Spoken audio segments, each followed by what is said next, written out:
Muy buenas noches.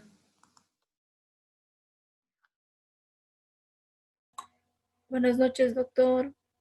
¿Cómo están todos? ¿Todo bien? Buenas noches, doctor. Buenas noches.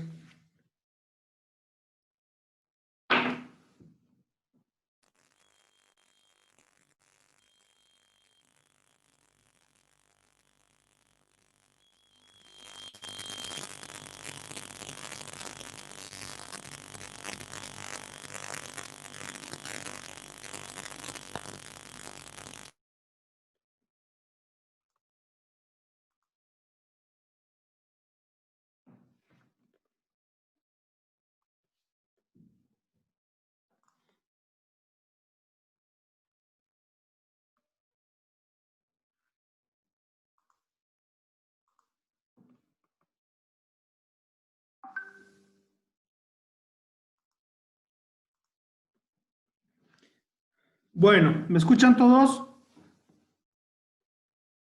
Sí, doctor. Sí, doctor. Ya. Hoy vamos a continuar haciendo el análisis de lo que es, bueno, ayer, en la anterior clase terminamos con el análisis de la Constitución Política del Estado. Estamos viendo la Ley Marco de Autonomías y referido a lo que es las autonomías. Vamos a ver un video de lo que nos habla sobre la Ley Marco de Autonomías y después otro de lo que es la centralización y descentralización. Para lo cual os voy a pedir, por favor, estén atentos, ¿ya?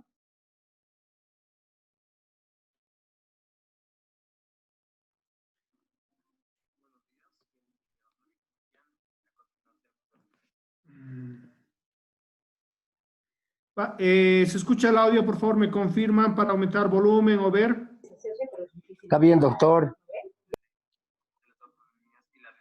No hay audio. No se escucha, doctor. Se escucha bajo, doctor. ¿Se escucha? ¿Pueden aumentar sus micrófonos, sus parlantes, por favor? Porque estoy ahorita al máximo yo. Sin audio, doctor. Sí.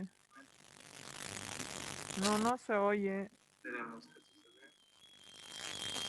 Ya, voy a, espere un ratito, voy a habilitar. A ver, voy a ver cómo soluciono. Deme un segundito.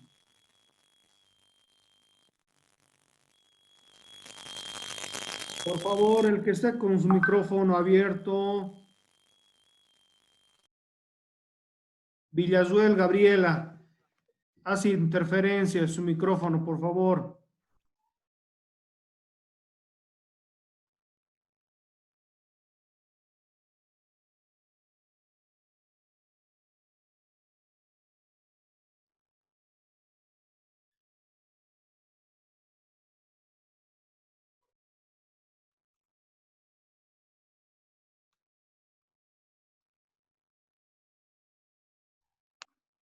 Bueno, vamos a ver entonces otro video sobre lo que es la centralización y descentralización, ¿ya?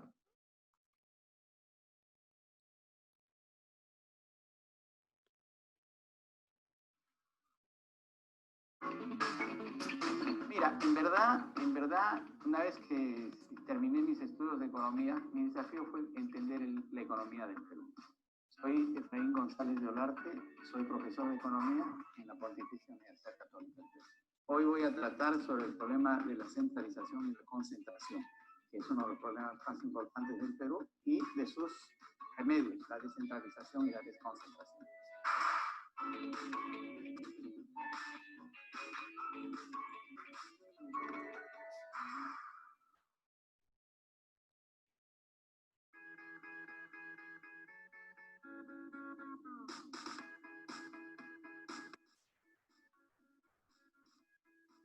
menudo cuando uno pregunta a la gente qué entiende por descentralización, la gente normalmente confunde varias cosas. Descentralización del Estado, concentración económica y desarrollo.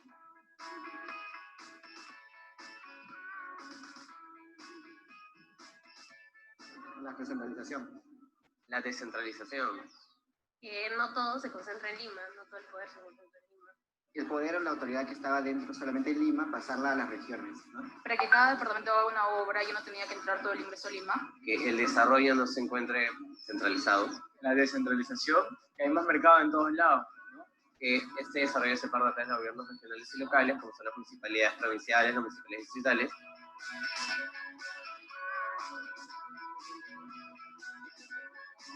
Ya no solo se engloba en Lima y ya no se sobrepobla un solo lugar. Ya no Lima es el centro, y lo cual estaría bueno ahora, porque depende de la cantidad de población que tiene Lima.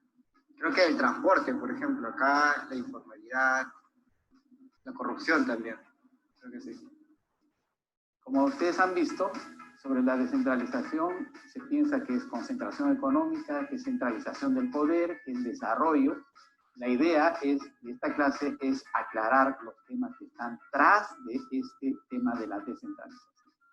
Y obviamente, para entender la descentralización, hay que entender la centralización, el centralismo, la concentración. Y luego vamos a hablar de las soluciones que se le quieren dar a este problema, porque obviamente uno trata de descentralizar lo que está centralizado. Pero vamos a ver si esta es una receta así de simple. En primer lugar, el Perú es un país centralista desde la colonia. Cuando el Perú se libera de la colonización española, hereda un Estado centralizado por razones de administración colonial. Es decir, la corona necesitaba recaudar impuestos, y por eso que concentra su aparato estatal en Lima y en las 9 intendencias que tenía el Perú. Y el asunto es que cuando el Perú se libera de la colonización española en 1821 y luego en 1824, la estructura estatal de la colonia fue utilizada en la estructura del Estado republicano, y las 9 intendencias coloniales se convirtieron en 9 departamentos.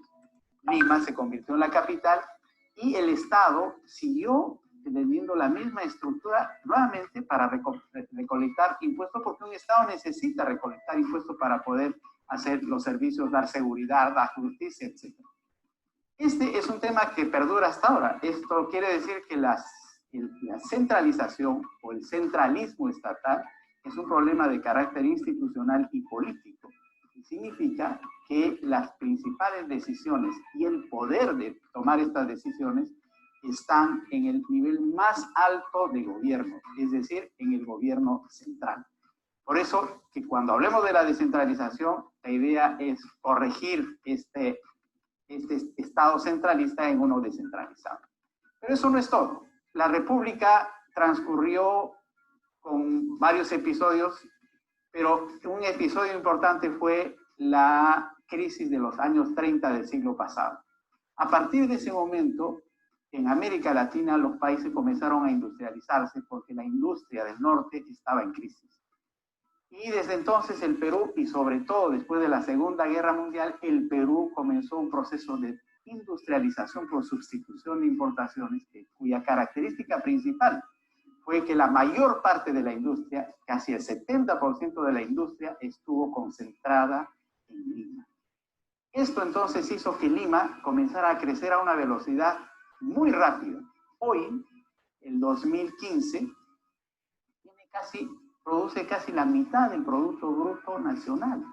Y en Lima solo vive el 30% de la población nacional. Y el asunto es que en Lima son apenas 100 kilómetros cuadrados en el cual se produce la mitad del Producto Nacional. Eso se llama concentración económica. Es decir, en Lima se han aglomerado industrias, fábricas, servicios, hoteles y sobre todo gente.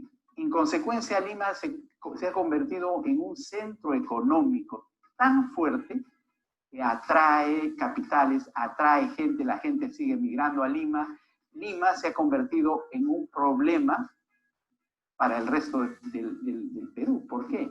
Porque su tamaño es tan grande que inhibe el crecimiento en otras regiones. Es más difícil competir con industrias grandes cuando uno quiere hacer una industria pequeñita en algunas regiones. En consecuencia, el problema de la concentración económica es un problema del siglo XX. El problema de la centralización es un problema del siglo XIX, que se han juntado a comienzos del siglo XXI y han generado un país en el cual la concentración económica en Lima tiene además la centralización del gobierno central en Lima, que es donde capta la mayor parte de impuestos, casi el 80% de impuestos los cobra en Lima. En consecuencia, Lima se ha convertido en un centro muy fuerte, difícil de conmover. Pero ese no es el único problema. El problema adicional es que Lima, con este tamaño, crece más rápido que el resto. En consecuencia, en el futuro, va a haber un proceso de divergencia. Es decir, Lima va a crecer más rápido y el resto cada vez más. Va a crecer, pero con menor velocidad, entonces se van a separar. Y entonces estamos en un país que puede ser dual, pero no solamente dual, es un país terriblemente desigual. El resultado de este proceso de concentración económica y de centralismo estatal, el resultado que nos interesa, finalmente no son grandes números económicos ni grandes cifras fiscales. Lo que nos interesa es qué pasa con la gente. Y entonces el resultado de esto es un proceso en el cual el desarrollo humano es muy desigual. ¿Y cómo se mide el desarrollo humano? Se mide con una combinación de expectativa de vida, nivel educativo y ingreso per cápita. Ustedes verán en el mapa, está compuesto por varios colores. Los colores más claros son los que corresponden a los distritos con mayor desarrollo humano. Y entonces, en Lima, en la costa, tenemos índices europeos. En Lima, Miraflores, La Punta, San Isidro tienen índices de desarrollo humano que parecidos a los de Dinamarca. Mientras que las regiones de la selva y de la sierra tienen índices muy cercanos a africanos, digamos Nigeria. Un país en el cual hay tanta desigualdad es un país que no tiene mucho futuro ni para la democracia ni para el desarrollo humano, y esto hay que corregir. ¿Cuál es la corrección? Ahí vienen entonces las propuestas de descentralización y las propuestas de desconcentración. Pero la descentralización es una política de Estado. La desconcentración no lo sabemos todavía. De pronto sí, pero voy a explicar.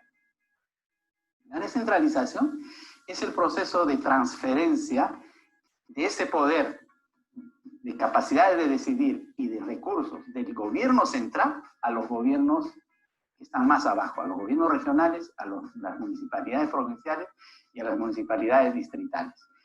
Esa es la descentralización y eso es lo que se ha hecho en el Perú desde el 2001. Hoy el Estado ya no está tan concentrado, el gobierno central solo gasta el 70%, el 2001 gastaba el 95%, hoy las municipalidades gastan casi el 20% del gasto público y el resto, algo así como 15, 18% lo gastan los gobiernos regionales.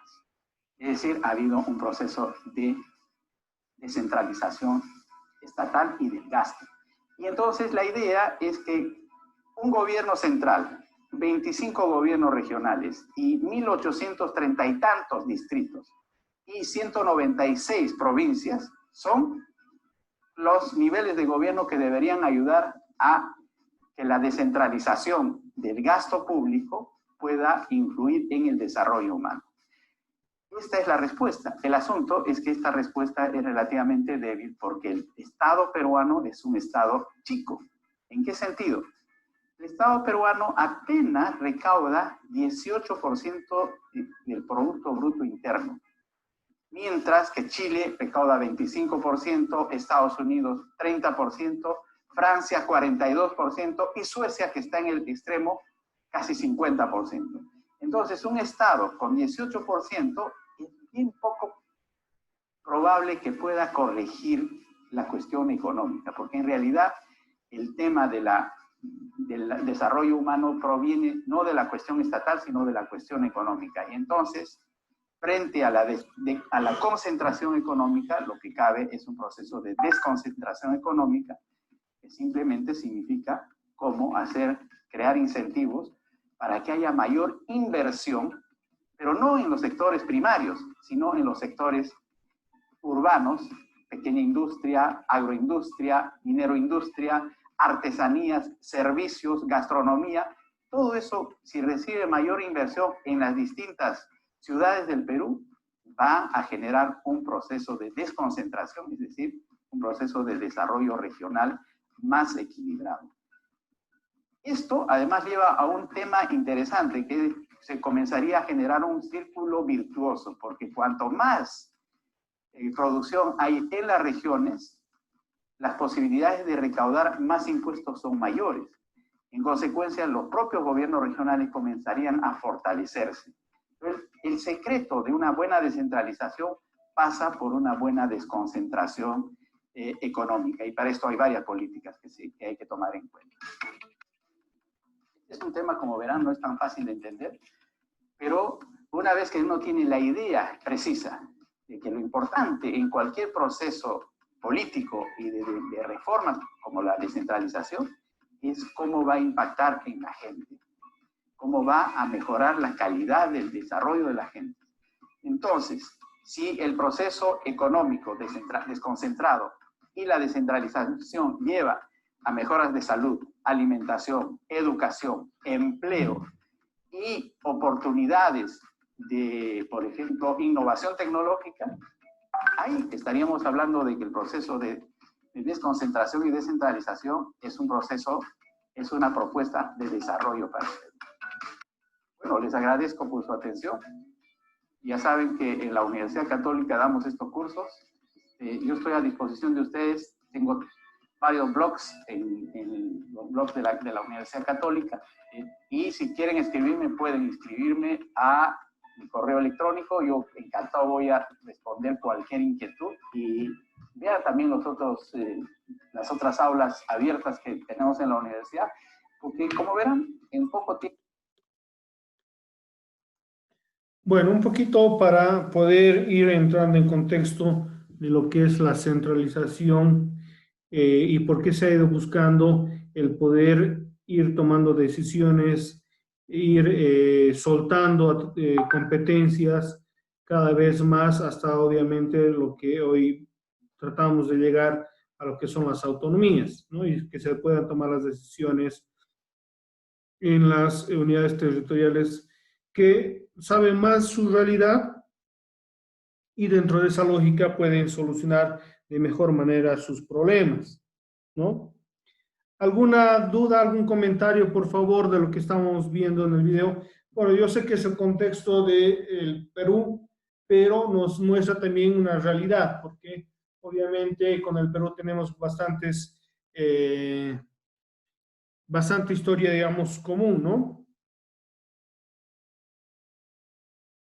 ¿Alguna pregunta, algún comentario que deseen realizar, por favor, respecto a eso de la centralización, desconcentración?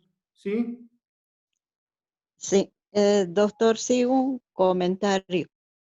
Evidentemente esto de la descentralización está muy relacionado al avance o al desarrollo económico de cada región, pero me pregunto yo, y el apoyo que tendría que tener en la minería, en la industria, ¿cómo en nuestro país, por ejemplo, también existe esa desigualdad? Tenemos a Oruro y Potosí, que prácticamente pues su producción minera ha decaído y creo que no tienen otras fuentes para poder avanzar económicamente. Entonces, sí es una labor la del gobierno de poder incentivar, apoyar, de que cada región sea realmente independiente, como está sucediendo con Santa Cruz o con Beni, que el sector agropecuario y el ganadero es lo que les impulsa. Entonces, yo creo que sí se necesita un estudio para poder apoyarlos y para que camine bien esto de las autonomías. Ya. Bueno, sabe, nuestro país lastimosamente tiene una historia bastante singular, ¿no? Desde el descubrimiento de las riquezas del Cerro Rico de Potosí, que en su momento fue considerada, digamos, una bendición para esta tierra, porque obviamente había riquezas incalculables, ¿no? Pero también ha sido algo negativo, ¿no? Ha guiado a la vida de todo el Estado de nuestro país a una vida netamente de carácter minera, ¿no? Explotación de recursos naturales, y eso ha reflejado que no hemos sabido sobrellevar, como otros estados, a diversificar nuestra economía y simplemente ir sobreviviendo respecto a algunos recursos, algunos ingresos simplemente. Mire, por ejemplo, hay estados que no tienen recursos naturales, que no tienen grandes explotaciones y son países que también están desarrollados, ¿no? Que han diversificado su economía, han buscado desarrollarlo en lo que es la producción agraria o industrias o tecnología, ¿no? Pero nosotros seguimos viviendo en un momento en el cual solo nos sirve explotar nuestros recursos naturales. Muy poco o nada se ha industrializado, por ejemplo, Bolivia. Hay muchos países, por ejemplo, que producen línea blanca, vehículos. Bolivia no, lastimosamente, nosotros somos consumidores de lo que producen en el extranjero. En la Argentina, por ejemplo, ellos producen vehículos y utilizan su materia prima para producir sus vehículos, dar un valor agregado y poder venderlos. Pero nosotros, ¿qué hacemos? No producimos nada, simplemente vendemos materia prima. Y lo peor de todo, ¿no? Una materia prima que vendemos en montos que nos pone el mercado internacional y vivimos con eso. Si podríamos producir otros elementos con valor agregado, lógicamente ahí podríamos recibir incluso mayores ingresos de los que hoy recibimos al ser simplemente vendedores de materia prima. Y en esa situación, por ejemplo, estamos en lo mismo, ¿no? Oruro, Potosí, que son departamentos netamente mineros, hoy en día pareciera, digamos, los departamentos más débiles económicamente.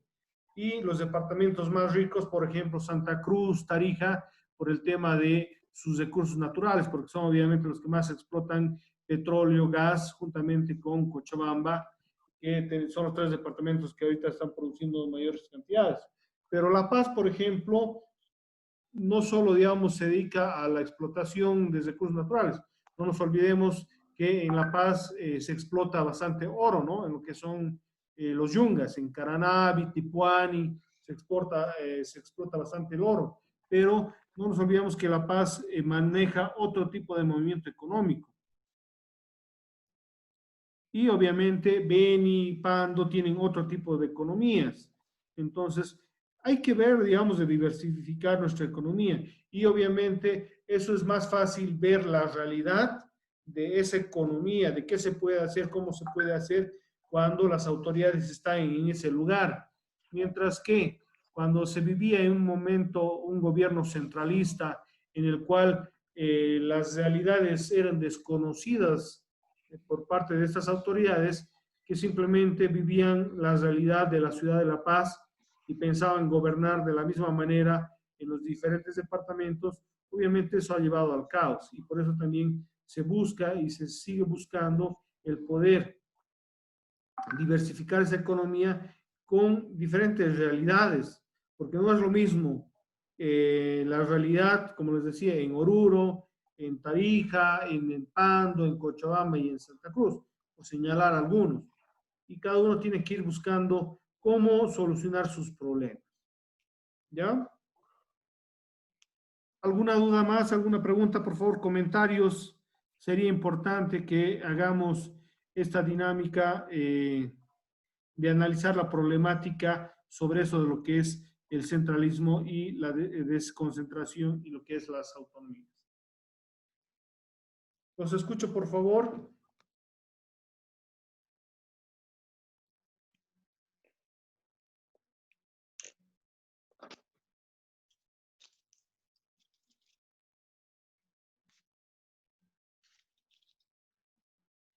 ¿Alguien participe, por favor? Sí. Eso de las autonomías a esos dos departamentos, Oruro y Potosí, ¿no será que les perjudica en sí? Porque no tienen muchos recursos económicos. No sé, doctor, tal vez me estoy equivocando. A ver, no nos confundamos. Autonomías no se refiere a recibir más o menos recursos. Autonomía se refiere a poder administrar esos recursos.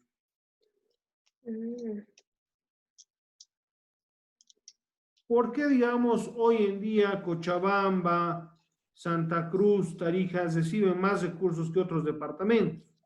No es por las autonomías, sino por las regalías que se reciben del IDH. Pero eso no nos olvidemos que todos los departamentos reciben de mayor o menor forma, pero no es, digamos, justificar de que unos reciben más dinero y son más beneficiados. Los otros no nos olvidemos que en algún momento de la historia también recibían mayores recursos, ¿no? Potosí, Oruro eran los departamentos más ricos antes. Pero ¿qué ha ocurrido? Hoy en día no se ha podido hacer nada, no se ha podido crecer, desarrollar, justamente porque nos hemos acostumbrado a una dinámica económica, ¿no?, de los departamentos y del país.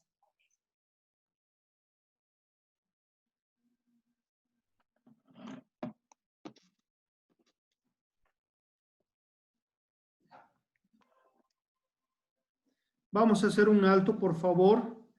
Ya estamos sobre 30 minutos. Les rogaría, por favor, unos 10 minutos. Tengo que hacer algunas actividades justamente para la clase. Entonces, les rogaría, por favor, estemos atentos para que en 10 minutos nos conectemos. ¿Ya? Bien, doctor. Está bien, doctor.